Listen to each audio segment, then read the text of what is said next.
Assalamualaikum warahmatullahi wabarakatuh. Selamat malam pemirsa. Kami kembali hadir untuk menyampaikan informasi aktual dari Tanah Rencong dalam program Seputar Aceh untuk edisi hari ini Senin 21 Desember 2020. Saya Dedi Ridwan, inilah Seputar Aceh selengkapnya.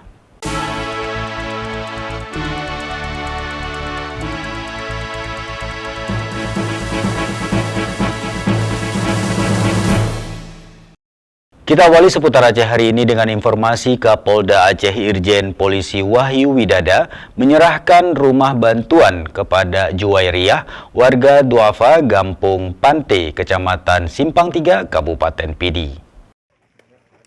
Terima kasih Bapak Kapolda Aceh beserta pejabat.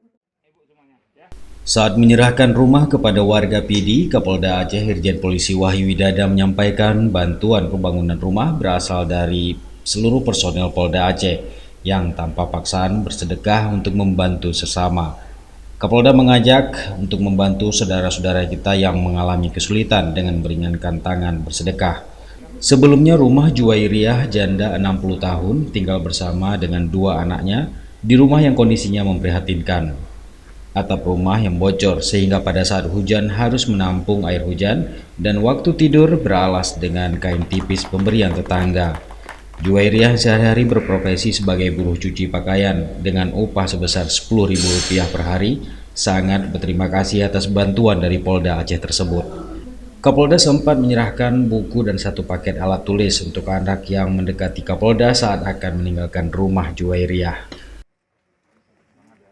Dari PD, Tim Liputan Aceh TV melaporkan.